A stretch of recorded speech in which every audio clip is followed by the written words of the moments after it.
Bu, pertanyaan saya, sebagai penerima KJP, anaknya pernah nggak lihat Ancol? Anaknya pernah nggak lihat Taman Mini Indonesia Indah? Anaknya pernah nggak lihat Ragunan? Maka untuk mendidik anak kita tidak hanya pelajaran di sekolah, mereka juga harus melihat apa yang menjadi etalase utama Jakarta, melihat Ancol, melihat Taman Mini, melihat Ragunan, dan tidak bayar alias gratis. Energi saya bukan berkurang, tapi energi saya menjadi bertambah. Karena apa? Saya melihat potret yang sebenarnya kehidupan masyarakat di Jakarta, terutama, mohon maaf, orang yang belum beruntung. Saya pergi ke rumah susun Tanah Tinggi. Di rumah susun Tanah Tinggi, di sanalah inspirasi banyak saya dapatkan. Mereka yang rata-rata belum bisa menikmati hidup secara baik, air saja hanya ada pagi hari. Itu pun karena dari Jatiluhur airnya masih deras. Siang, sore, malam yang di lantai 2, 3, 4 sudah nggak ada air. Bapak-bapak sekalian, Bapak Ibu sekalian, saya sebenarnya menjadi pejabat sudah lama sekali, 25 tahun. Saya umur 34 tahun sudah menjadi sekretaris Presiden Megawati pada waktu itu. Menjadi pimpinan DPR, terpilih menjadi anggota DPR 4 kali, menjadi menteri sekretaris kabinet di era Pak Jokowi 2 periode. Dan secara jujur saya katakan, sebenarnya saya tidak mau ketika ditugaskan maju sebagai calon gubernur Jakarta. Awalnya saya merasa udahlah, jadi pejabat udah cukup 25 tahun. Dan saya mohon maaf secara terbuka, mau di rekam TV juga nggak apa-apa. Saya nggak pernah minta jabatan kepada siapapun, termasuk kepada Pak Jokowi maupun kepada Bu Mega. Termasuk menjadi calon gubernur ini saya tidak pernah melobi satu orang pun. Tapi yang namanya amanah datang, saya tidak akan menghindar dari amanah itu. Dan saya akan bekerja sekeras-kerasnya untuk mewujudkan dan meraih kemenangan bagi Bapak Ibu dan saudara-saudara sekalian. Apa yang saya lakukan? Setiap hari saya door to door keliling. Dulu ketika hari pertama saya mendaftar di KPU, orang tidak ada yang kenal saya. Kenapa? Sudah terlalu lama saya tidak pernah mau diwawancarai oleh siapapun. Karena apa? Sebagai penjaga dapurnya Presiden, sebagai orang yang bertanggung jawab, nggak boleh salah apa yang disampaikan Presiden di ruang publik, keputusan Presiden, keputusan para menteri dan sebagainya dan sebagainya. Tetapi sejak tanggal 28 Agustus baru pertama kali saya nggak pernah berhenti muncul di TV. Mungkin sekarang ini Bapak Ibu sekalian yang hobi nonton TV mulai bosan, ini Mas Pram terus, Mas Pram terus. Tetapi nggak apa-apa. Kalau saya tidak melakukan itu, orang tidak mengenal saya. Dan orang juga tidak tahu apa yang akan saya kerjakan untuk warga Jakarta ini. Maka untuk itu saya akan memulai untuk Jakarta ini bukan dari yang tinggi-tinggi, yang besar-besar. Misalnya lah memindahkan Sudirman Tamrin perkantoran ke selatan, enggak. Saya akan memulai dari kecil-kecil yang menjadi kebutuhan utama saudara-saudara sekalian. Apa yang menjadi kebutuhan utama? Misalnya sebagai contoh, hal-hal yang menjadi kebutuhan sehari-hari, KJP misalnya, Kartu Jakarta Pintar. Pasti banyak di antara saudara-saudara sekarang yang sudah tidak menerima KJP lagi. Padahal membutuhkan itu untuk anak-anaknya. Kartu Jakarta KJMU untuk mahasiswa unggul. Gak mungkin warga yang kurang mampu kemudian suatu hari kalau untuk menyekolahkan anaknya, mereka pasti butuh yang namanya kartu Jakarta mahasiswa unggul, termasuk KJP,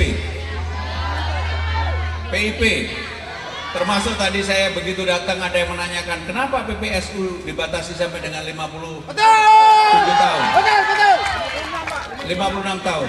Saudara-saudara sekalian, harus ada reform, harus ada perubahan cara melihat dan cara memandang. PPSU yang menjadi pasukan orange utama menjadi andalan Pak Ahok yang masih baik. Maka saya akan melakukan reformasi yang pertama. Syaratnya nggak perlu lagi harus SLTA, SD saja cukup. Yang penting bisa baca tulis.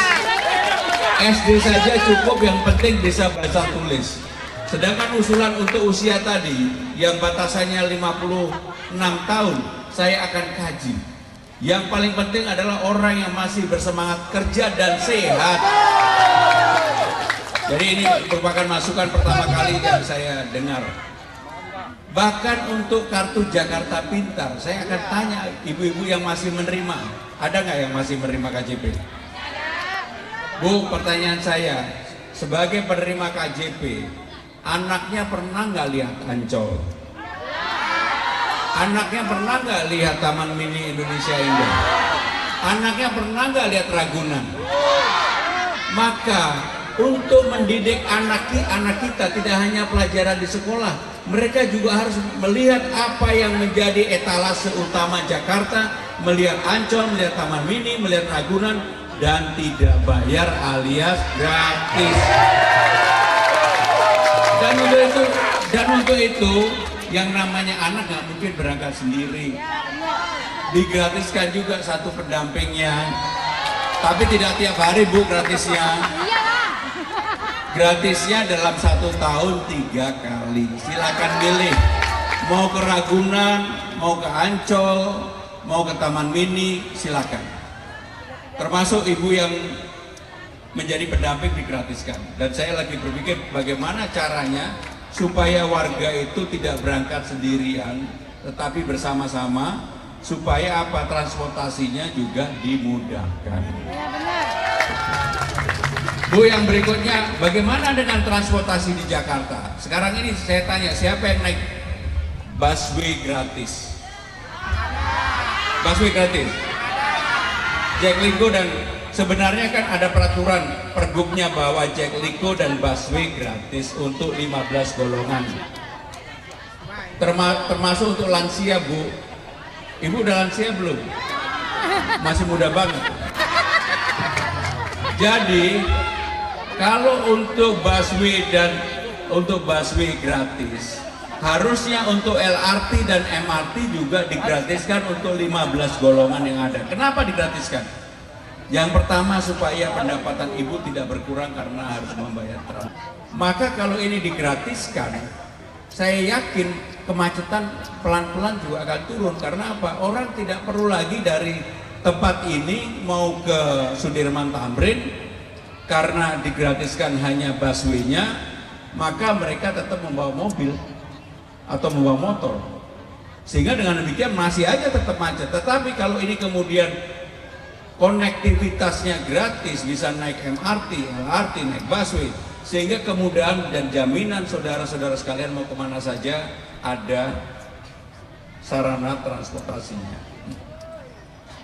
Maka kenapa kemudian saudara-saudara sekalian, saya kalau diberi amanah menjadi gubernur, saya akan memulai dari hal-hal kecil yang dari bawah, bukan yang kemudian sesuatu yang di awang-awang yang tidak mungkin.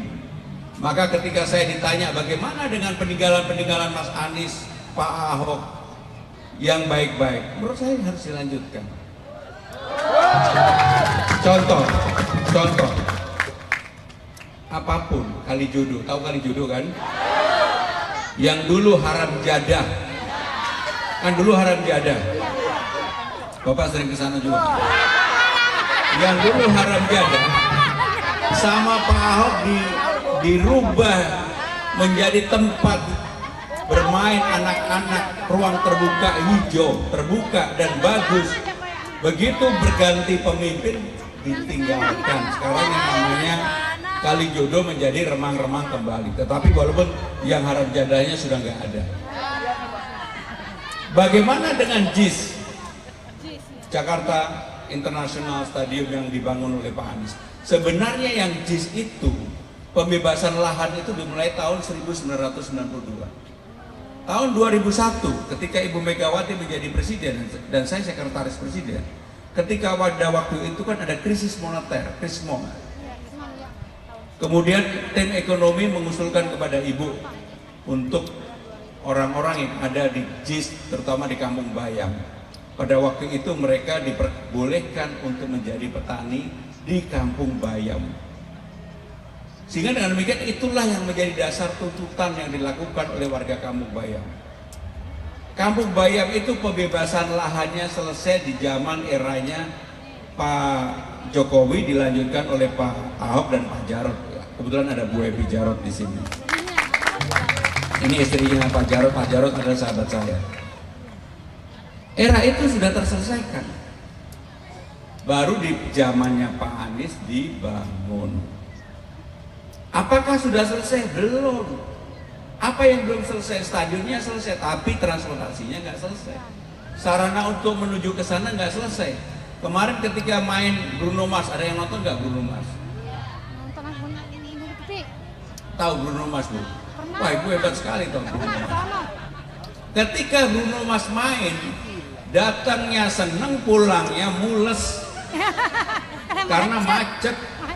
Dan nggak ada sarana transportasinya, yang ada ojek, pulangnya 2 jam. Saya pernah mengalami sendiri ketika dengan Pak Jokowi, Ibu Iriana nonton, kemudian istri saya juga nonton Dewa pada waktu itu, pulangnya 2 jam lebih, padahal ini presiden pakai pengawalan, saya juga pakai pengawalan. Sehingga dengan demikian saudara-saudara sekalian, peninggalan Mas Anies yang sudah baik ini, transportasinya juga harus dibuat.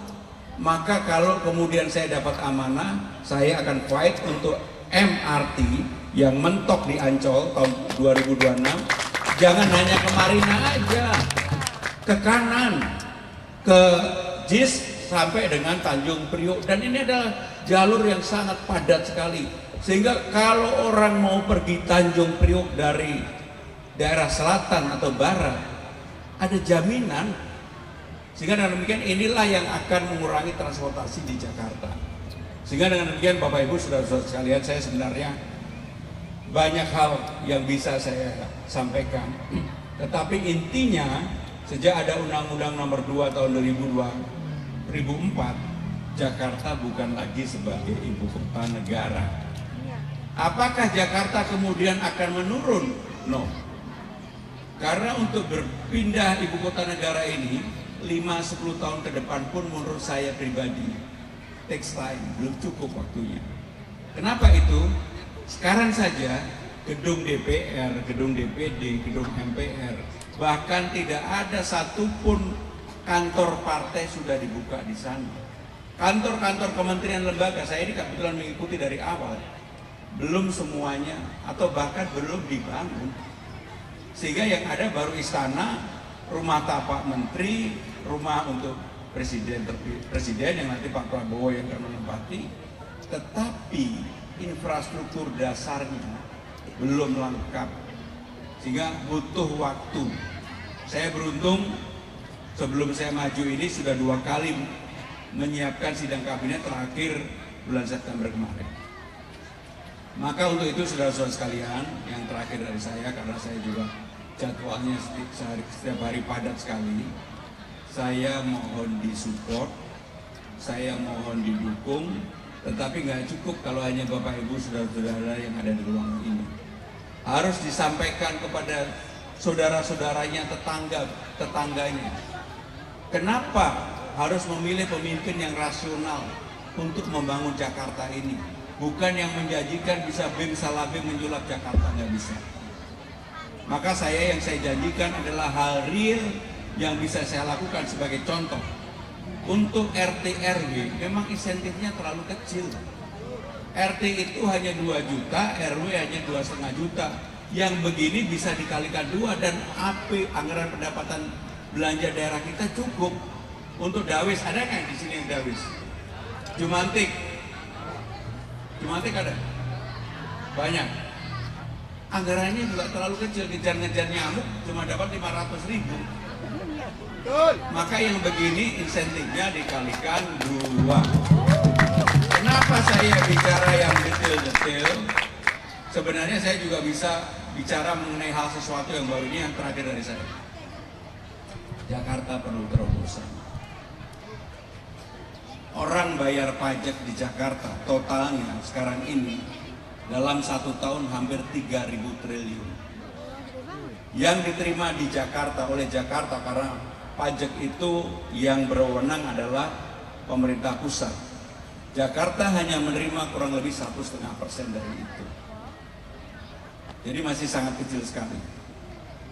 Maka kalau saya jadi gubernur, pengalaman panjang saya menjadi pimpinan di tingkat pusat, pernah menjadi pimpinan DPR, pernah menjadi menteri sekretaris kabinet, saya udah diingatin 2-3 menit lagi. Maka inilah yang kemudian saya akan lakukan. Apa yang dilakukan? Saya akan membentuk yang namanya Jakarta Funding, Jakarta Fund, supaya ada penerimaan baru bagi Jakarta, meniru apa yang dilakukan oleh Inafan. Jakarta menjadi investor, Jakarta menjadi investor untuk daerah-daerah yang ada di Jakarta maupun di luar Jakarta. Dan ini pasti akan bisa dilakukan karena apa? Nggak perlu kolateral. Kolateralnya apa? Kolateralnya pemerintah Jakarta. Jakarta ini sebagai kolateralnya. Kalau orang berbisnis pasti tahu ini. Dan kalau dikelola secara profesional, Inafan yang dulu modalnya 2 plus 4 triliun, sekarang uangnya udah banyak banget. Yang penting dikelola secara profesional. Kalau Jakarta Fund dilakukan, kita tidak hanya bergantung pada revenue-nya Jakarta hanya dari pajak dan restribusi. Sekarang ada kreasi baru untuk mendapatkan revenue di luar pajak dan restribusi secara profesional. Itulah yang ingin kami sampaikan. Sekali lagi saya terima kasih Pak Darmadi, Bu Hilda, Bu Ebi Jarot, dan semuanya yang hadir, Bapak Ibu sekalian. Saya mohon disupport dan saya tidak punya beban pribadi kepada siapapun karena saya tidak pernah meminta atau melobi kepada siapapun. Bahkan untuk menjalankan aktivitas saya adalah tim sukses ini, Bapak-bapak boleh dengar dari mana aja, saya tidak pernah mau membebankan kepada siapapun. Terima kasih. Wassalamualaikum.